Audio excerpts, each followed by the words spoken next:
আমি সারাদিন কার সাথে কথা বলি, আর দেবদা কিরে সারাক্ষণ টেক্সট, সারাক্ষণ ফোন। ওর আমার কেমিস্ট্রি হচ্ছে, আমরা না খুব একই ভাবে ভাবি। আমরা ভাবি না আমরা ওর সঙ্গে থাকলে ভালো থাকবো, এটা না ভেবে যদি আমরা ভাবি যে ওকে আমি ভালো রাখতে পারবো তাই আমি ওর সাথে থাকবো, পৃথিবীতে যাই হয়ে যাক না কেন, পৃথিবী একদিকে আমি তোমার দিকে। ঈশ্বর যদি আমার জন্য ঠিক করে রাখে এটা আমারই হবে, কারোর কেড়ে নেওয়ার ক্ষমতা নেই। এবং যদি এটা আমার না হয় তো কারোর ক্ষমতা নেই এটা আমাকে পাইয়ে দেওয়ার। ওনারা একবার ফিল করতে যায়নি যে আমি দেব, আমি মিঠুন। তো তুমি যতই গান বের করো না কেন, যাই করো না কেন, আমার কিন্তু ওই চোর পুলিশে পিরিত জমেছে ওটাতেই আমি পড়ে আছি এখনো পর্যন্ত। ও দেখছি জানলা দিয়ে আমার দিকে তাকিয়ে আছে, ওই মুখটা না মানে অদ্ভুত নিষ্পাপ ভালোবাসা যেটা বলে। তুমি যদি এক্সপ্রেশন দেখতে চাও তোমাকে আরো বেশি বেশি করে রান্না শিখতে হবে। শুধু চিকেন খালে সবাইকে হবে না শোনা, অনেক বেশি বেশি করে রান্না শিখতে হবে। তুমি আমার লাইফে সেই হিরোটা যে না থাকলে আমি কিছু করতেই পারতাম না।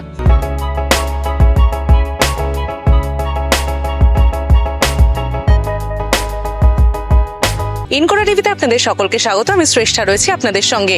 25শে ডিসেম্বর মুক্তি পাচ্ছে প্রজাপতি 2, আর এই মুহূর্তে আমার সঙ্গে আড্ডায় রয়েছে এই ছবিরই one of the main heroine জ্যোতির্ময়ী কুন্ডু। ওয়েলকাম। Thank you. ভালো আছো? ভালো আছি, তুমি কিরকম আছো? খুব ভালো আছি।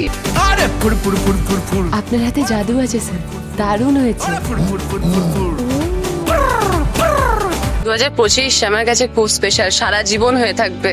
প্রথম ছবি রিলিজ করছে এবং ডিসেম্বরে সাথে সাথে, এবং বছর শেষ হয়ে যাচ্ছে একটা দুঃখ আছে আমার, এমন না যে দুঃখ নেই। 25-এ আমি এমন অনেক কিছু করেছি যে 26-এ গিয়ে করতে পারবো না, মানে অনেক থাকে না, অনেক কিছু আছে। বাট সাথে সাথে এক্সাইটমেন্টও আছে যে 25শে ডিসেম্বরে ছবি রিলিজ। এই ছবিতে তুমি one of the lead heroine, পাশাপাশি তোমার সঙ্গে যারা রয়েছেন তাবড় দুজন অভিনেতা। প্রথমত তো মিঠুন চক্রবর্তী, তারপর দেবদা। কি বলবে? আমি তো ওনাদের কাজ দেখে বড় হয়েছি, ওনাদেরকে নিয়ে কিছু বলার আমার নেই সেভাবে। বাট তুমি যেটা বলতে পারো, আমি শিখেছি অনেক কিছু, কারণ ওনাদের কাজ আমরা বড় পর্দায় দেখেছি ওনারা কিভাবে কাজ করেন, কিন্তু সামনে থেকে ওই যে দেখা কিভাবে কাজ সত্যিই করছেন, কতটা পা এগোচ্ছেন, কতটা পা পিছোচ্ছেন, ডায়লগ বলার সময় কোন দিকে তাকাচ্ছেন, এটা সামনে থেকে চোখ থেকে দেখা, এটা অনেক বড় শেখা প্র্যাকটিক্যালি আর কি। চিনলে কি করে? তুই তো সারাদিন থাকিস 5 ফোড়ন আর কালো জিরে নিয়ে। আসল হিরেকে চিনতে আমি ভুল করিনি। আচ্ছা, প্রথম শট দেওয়ার সময় বা প্রথম ওই আমি মানে প্রথম যখন অফারটা পেলে, আমি সেখান থেকেই যাচ্ছি, প্রথম যখন অফারটা পেলে সেইটা কোথা থেকে এলো এই প্রস্তাবটা? প্রথমে আমার কাছে যখন কাজের ফোনটা এসেছিল আমি তখন ভেবেছিলাম ধারাবাহিক। আমি এটা ঠিক আমি এত তাড়াতাড়ি ভাবিনি যে আমি বড় পর্দায় কাজ করব। তো আমি অবাক হয়ে নিজে, আমি কে অবাক হবে না হবে, আমি নিজে আগে অবাক হয়ে গেছিলাম। অনেকে তো বলে অনেক কথা, আমি আগে নিজে অবাক হয়েছি, আগে আমার নিজের কথাটা শোনো, তারপরে কিভাবে হয়েছে আমি জানি না।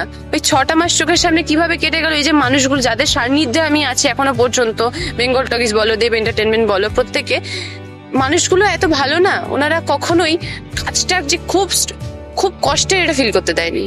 সব সময় কি দরকার কি না সব এইভাবেই কাজটা বেরিয়ে গেছে। মানে প্রস্তাবটা কোথা থেকে এসেছিল? বেঙ্গল টকিজ থেকে প্রথম ফোনটা ওখান থেকে আসে। আমি অবাক আমি অবাক। তারপরে আর আচ্ছা হচ্ছে, যাই দেখে আসি, হবে কি না হবে সেটা তো ঈশ্বরের উপর ডিপেন্ড করছে। আমি খুব ঈশ্বরে বিশ্বাসী, আগে আমি প্রচন্ড ঈশ্বরে বিশ্বাসী। আমি যখন গেছিলাম আমি এটা ভেবেছিলাম ঈশ্বর যদি আমার জন্য ঠিক করে রাখে এটা আমারই হবে, কারোর কেড়ে নেওয়ার ক্ষমতা নেই। এবং যদি এটা আমার না হয় তো কারোর ক্ষমতা নেই এটা আমাকে পাইয়ে দেওয়ার। তো ওইভাবেই গেছি, কাজটা হয়েছে। এবং সব থেকে ওনাদের জন্য প্রথম পাসপোর্ট করা, হ্যাঁ আমার পাসপোর্ট ছিল না তার আগে। এর পাশাপাশি যেটা হচ্ছে প্রথম শট দেওয়া, প্রথম শট কার সঙ্গে ছিল? দেবদা আর মিঠুন? শট আমার একার ছিল, প্রথম শট আমার একার ছিল, তারপরে দেবদার সঙ্গে ছিল সেকেন্ড শট, তারপরে মিঠুনদার সঙ্গে ছিল। একার একটা দেখো, এটা বলতে পারো যে আমার ধারাবাহিক শেষ হয়ে যাওয়ার পরে অনেকদিন পর আমি ক্যামেরার সামনে দাঁড়িয়েছিলাম, তো সেটার একটা চাপ ছিল আমার মধ্যে, কারণ আমরা একটা কাজ করতে গিয়ে সে কাজে অভ্যস্ত হয়ে যাই। তো একটা প্রথম চাপ ছিল যে অনেকদিন পর আমি ক্যামেরার সামনে দাঁড়াচ্ছি, এবং ওই ডেটটাও আমার কাছে খুব খুব প্রিয় হয়ে থাকবে। একা যেহেতু শর্ট হয়েছিল, ঠিক আছে, দেবদার সঙ্গে শর্ট, মিঠুনদার সঙ্গে শর্ট, বিশেষ করে ওনারা একবার ফিল করতে দেয়নি যে আমি দেব, আমি মিঠুন, নাহলে আমি কাজটা করতে পারতাম না, কখনোই সম্ভব হতো না। ওনারা সেই কমফোর্ট জোনটা সবসময় আমাকে দিয়ে গেছেন যে তুমি কাজটা তোমার মতো করে করে যাও, মানে হয় না, নিজেদের মতো করে কাজটা বের করে নিয়েছে। আমার কথা শোন, তুই একটা বিয়ে করে নে, কথায় বলে জন্ম মৃত্যু বিয়ে, আমি বলি পাত্রী খুঁজুন লন্ডনে কি। দেবদা তো ভীষণই ফান লাভিং একজন মানুষ, সব সময় মানে আর কি সবাইকে জমিয়ে রাখে, মাতিয়ে রাখে এরকম। তো শুটিং সেটে সব থেকে এরকম কোন ইনসিডেন্ট হয়েছে যেটা আর কি দেবদার জন্য মানে প্রচন্ড আর কি মনে রাখার মতো? প্রচুর ঘটনা আছে এরকম, প্রচুর ঘটনা আছে। মাতিয়ে রাখার মতো একটা মানে মাতিয়ে রাখা তো ডেফিনেটলি আছে। আর একটা কথা, যেটা আমাদের কোনো একটা শট হচ্ছিল, তো সেই শটে ক্যামেরাতে আমাদেরই কিছু শুটিং এর জিনিসপত্র এদিক ওদিক পড়েছিল, দেখা যাচ্ছিল। এবারে আমরা বুঝতে মানে যে দাদারা যাবে গিয়ে সরাবে, সেটা অতদূর যায়নি। দেবদা আগে চলে গেছে, উনি আগে সব জিনিসপত্র সরাচ্ছেন। মানে দেবদা কাজের জন্য সবকিছু করতে পারে। ওনারা ভালো সিনেমা তৈরি করার জন্য যা করতে হয় দেবদা সবকিছু করতে পারে। এবং আর একটা কমপ্লেন যেটা ছিল আমার, যেহেতু বাবা মার একমাত্র সন্তান, তো আমার ভাই বোন দিদি কেউ নেই, তো সেক্ষেত্রে প্রথম বাইরে যাচ্ছি, তার আগে আমি দীঘাপুরি পর্যন্ত যাইনি, তো বাবা মার একটা টেনশন ভেতর থেকে ছিল একটু বেশি। আমার বাবা আছে হোয়াটসঅ্যাপ, বুঝলে তো, প্রচন্ড হোয়াটসঅ্যাপে মেসেজ। আমি সারাদিন কার সাথে কথা বলি? বাবার সাথে হোয়াটসঅ্যাপে। আমি কিন্তু ফোনেও বলতে পারি, কিন্তু না, আমার একটা মজা লাগে, বাবার একটা মজা লাগে। হোয়াটসঅ্যাপে রিল পাঠালাম, আমি বাবাকে রিল পাঠাই, বাবা আমাকে রিল পাঠায়। যেহেতু আমি আর মা এখানে থাকি, বাবা বর্ধমানে থাকে, তো হোয়াটসঅ্যাপে মেসেজ টেক্সট সারাক্ষণ করছে। আর লন্ডনে কি হচ্ছে, তোমার নেটওয়ার্ক ইস্যু হচ্ছিল, তো 10 অনেক টাইমের কথা তো বলছি, সেটা তো একটা আলাদা গল্প। তো কেউ ধরো আমাদের টিমের মধ্যে কেউ একটা লোকেশনে নেটওয়ার্ক পেয়ে গেছে, তাকে আমাদের ভগবান মনে হচ্ছে সেই মুহূর্তে দাঁড়িয়ে, যে তুই কোথায় ছিলিস এতদিন, তুই নেট ব্যাপার। তো তখন এই টেক্সট করা, দেবদা কিরে সারাক্ষণ টেক্সট সারাক্ষণ ফোন। এবার আমি আর বোঝাতে পারছি না ওটা বাবা, আগে প্রচুর রাগিয়েছে ব্যাপারটা নিয়ে, আমি আর বোঝাতে পারছি না। তো এই একটা। আর সময়ের যেটা পার্থক্য, যেটা আমাদের যেহেতু অনেক রাত করে শুটিংটা শেষ হতো, ওই 10টা তখন ডে লাইট থাকে, 9টার সময় ডে লাইট থাকে ওখানে। তা আমি তো প্রথম দিন বলছি, মা এখানে এখনো ডে লাইট আছে? তো 10টার সময় শুটিং প্যাক আপ করে আসার পর আমাদের খেয়ে দিয়ে হোটেলের রুমে যেতে 11:30 12টার মধ্যে বেজে যেত। আর তখন এখানে বাচ্চা অলরেডি 2টো 3টে কি আরেকটু বেশি হবে, আমি এক্স্যাক্টলি টাইমটা নেই অতটা। তো একদিন আমি বাবাকে প্রতিদিন রাতে মেসেজ করতাম বা ফোন করতাম। একদিন আমার মনে হলো যে অনেকটা দেরি হয়ে গেছিল রুমে আসতে, আড্ডা দিতে 1টা বাজছিল তখন ওখানে। আমি যে বাবা হয়তো ঘুমিয়ে গেছে, এখন আর ফোন করবো না। এবার আমি ঘুমিয়ে গেছি, বাবাকে মেসেজও করিনি, ফোনও করিনি। ওখানে বাজছে 2:30, মানে এখানে তখন বাজে তোমার সকাল হয়ে গেছে, সে তো ঘুম থেকে উঠে গেছে, তার তো মনে নেই যে ওখানে রাত হয়েছে। বাবার সঙ্গে ফোন করেছে, এ শোনা কি করছিস? আমি বাবা এখন রাত, আমি ঘুমাচ্ছি। ঘুমাচ্ছিস কেন? সকাল হয়ে গেছে। আমি বাবা এখন রাত, আমি ঘুমাচ্ছি। বলছে ও একদম ভুলে গেছিলাম রে, ফট করে তখন মনে রেখেছিলাম। তা পাশে দীপান্বিতা দিদিকে বললাম যে দেখো, বলছে যে আমার বাবা মা সবারই একটা প্রবলেম হচ্ছিল, এই প্রবলেমটা যে যখন তখন ফোন করে যে টাইমটা বুঝতে পারছিলাম না, একটা সমস্যা। আস্তে আস্তে ঠিক হয়ে গেছিল। আচ্ছা, বাবা মা যে বললে যে তোমার বাবার সঙ্গে মানে ভীষণই ফ্রেন্ডলি একটা রিলেশন, তো যখন প্রথমেই ছবির অফারটা তুমি শুনলে, বাবা মাকে জানালে, তাদের কি রিয়াকশন ছিল, কি বললেন তারা? বাবা মার ইমোশন বোঝানোর মতো ক্ষমতা আমার এখনো হয়নি, কারণ তারা তো বাবা মা, সন্তানের ভালোতে কতটা খুশি হতে পারে সেটা আমি মা না হওয়া পর্যন্ত হয়তো বুঝতে পারবো না। কিন্তু যতটুকু চোখে দেখেছি মনে হয়েছে যে সত্যি আমার জন্য খুশি হয়েছিল সেদিন। একটাই কথা, সত্যি আমার জন্য খুশি হয়েছে। অনুমেঘা ছবিতে মানে ওই হচ্ছে লিড, আর ওর নামটা শুনেই তোমার যে মুখের রিয়াকশনটা এলো, আমি বুঝতে পারছি যে অনেক কিছু আছে, একটু জানবো। অনুমেঘা আর তোমার কেমিস্ট্রি পরে, হ্যাঁ বাবা, ওর আমার কেমিস্ট্রি হচ্ছে, আমরা না খুব একই ভাবে ভাবি। ওর মা বলে যে তোমরা একই ভাবে ভাবো কেন? ও আমার সঙ্গে একটা খেলার সঙ্গী পেয়েছিল, আমি ওখানে গিয়ে খেলার সঙ্গী পেয়েছি ওর সাথে। ও এসে মানে ওর যে টাইপের খেলা, সেই খেলাগুলো আমারও খেলতে ভালো লাগছে, আর মজা করছি, ঘুরছি। ও আমাকে এসে ইয়ে করছে, আমি ওকে গিয়ে ইয়ে করছি, মানে এই একটা ব্যাপার। গোটা ফ্লাইট থেকে শুরু করে তোমার শেষে যেদিন আমরা ফিরছি বাড়ি, আমার কষ্ট হচ্ছে ওর জন্য, লিটারেলি ওরও কষ্ট হচ্ছে। এতগুলো দিন, প্রায় 15টা দিনের ওপরে আমরা ছিলাম একসাথে, তো ওর মানে কষ্ট হচ্ছে। আমার একদিন মনে আছে, আমার যেদিন লাস্ট শুটিং ছিল, আমি ওর গাড়িতে করে ফিরেছিলাম, মানে আমাকে বললো যে চলো না আজকে আমাদের গাড়িতে। একটা বাচ্চা মেয়ে এত মানে মিষ্টি করে বলছে, না করা যায় না।